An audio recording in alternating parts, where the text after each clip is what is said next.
ಮೊದಲನೇ ದಿನ ಯೋಗ ಮ್ಯಾಟ್ ಇಟ್ಕೊಂಡು ವೀರಾವೇಶದಿಂದ ವೀರಭದ್ರಾಸನವನ್ನ ಮಾಡಿದವರು ಎರಡನೇ ದಿವಸ ಶವಾಸನವನ್ನು ಕೂಡ ಮಾಡಲಾಗದೆ ನೋವಿನಿಂದ ಒದ್ದಾಡ್ತಾ ಇರ್ತಾರೆ. ಜೂನ್ 21 ಇಂಟರ್ನ್ಯಾಷನಲ್ ಯೋಗ ಡೇ ಆದರೆ ಜೂನ್ 22ನೇ ತಾರೀಕು ಇಂಟರ್ನ್ಯಾಷನಲ್ ಗುಡ್ ಪೇನ್ ಡೇ ಅಂತ. ಈ ನೋವಿಗೆ ಏನ್ ಮಾಡ್ಬೇಕು, ಆ ನೋವು ಯಾಕೆ ಅಂತ ಕೂಡ ಈ ವಿಡಿಯೋದಲ್ಲಿ ನಾನು ನಿಮಗೆ ತಿಳಿಸ್ಕೊಡ್ತೀನಿ.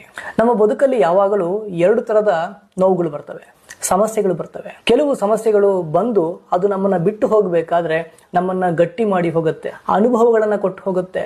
ಕೆಲವು ಚಿಕ್ಕ ಗಾಯ ಆಗ್ತದೆ, ಕೀವಾಗ್ತದೆ, ಮತ್ತೆ ಗ್ಯಾಂಗ್ರೀನ್ ಆಗಿ ಕಾಲನ್ನೇ ಕತ್ತರಿಸ್ಬೇಕಾಗತ್ತೆ. ಒಂದು ಗುಡ್ ಪೈನ್ ನಮ್ಮನ್ನ ಗಟ್ಟಿ ಮಾಡ್ತದೆ, ಎರಡನೇದು ನಮ್ಮನ್ನ ಶಾಶ್ವತವಾಗಿ ನಾಶ ಮಾಡಿ ಹೋಗ್ತದೆ, ಅದು ಬ್ಯಾಡ್ ಪೈನ್. ಯೋಗ ಮಾಡಿ, ನೀವು ಎಕ್ಸಸೈಸ್ ಮಾಡಿ ಬರುವ ಪೇನ್ ಏನಿದೆ ಅದು ಗುಡ್ ಪೇನ್. ಅದನ್ನ ಡಾಮ್ಸ್ ಅಂತ ಕರೀತಾರೆ. ಜೀವನ ಯೋಗ ನಮ್ಮ ಸಂಸ್ಥೆಯಲ್ಲಿ ಆಗ್ಬೇಕಾದ್ರೆ ನಾವು ಪವನ ಮುಕ್ತ ಅಂತ ಮಾಡ್ತೀವಿ. 27ರಿಂದ 35 ಸ್ಟೆಪ್ಸ್ ಮೆಥಡ್ ಪ್ರಾಕ್ಟೀಸ್ ಮಾಡ್ಲಿಕ್ಕಿದೆ. ಅದಾದ ಮೇಲೆ ಯಾವುದೇ ಸೂರ್ಯ ನಮಸ್ಕಾರವನ್ನ, ಆಸನಗಳನ್ನ, ಪ್ರಾಣಾಯಾಮವನ್ನ ಮಾಡಬೇಕು. ಈಗ ಒಂದೇ ಸರಿಗೆ ಎಲ್ರಿಗೂ ಅಡ್ವಾನ್ಸ್ಡ್ ಆಸನ ಪ್ರಾಕ್ಟೀಸ್ ಮಾಡಬೇಕು. ನೇರವಾಗಿ ನೀವು ಶಿಕ್ಷಕರ ಅನುಮತಿ ಇಲ್ಲದೆ ಕೆಲವು ಆಸನಗಳನ್ನ ಮಾಡಿದಾಗ ಇದು ದೊಡ್ಡ ಮಟ್ಟದ ಇಂಜುರಿ ಕೂಡ ಸಾಧ್ಯತೆ ಇದೆ. ಇದೆಲ್ಲ ಬಿಟ್ಟು ಸರಳವಾದ ವ್ಯಾಯಾಮ ಮಾಡಿದ್ದೀರಾ, ಯಾವುದೇ ಕಾಂಟ್ರಾಇಂಡಿಕೇಶನ್ ಇಲ್ಲದಂತಹ ಆಸನಗಳನ್ನ ಮಾಡಿದ್ದೀರಾ ಅಂತ ಆದ್ರೆ ಬಾಡಿ ಪೇನ್ ಬರೋದು ಸಾಮಾನ್ಯ. ಆ ಪೇಯ್ನು ನೀವು ಟ್ರೀಟ್ ಮಾಡಿದ್ರು ಟ್ರೀಟ್ ಮಾಡಿಲ್ಲ ಅಂದ್ರೂ ಕೂಡ 24 ಗಂಟೆಯಿಂದ 48 ಗಂಟೆ ಒಳಗಡೆ ಅದು ನಿಧಾನವಾಗಿ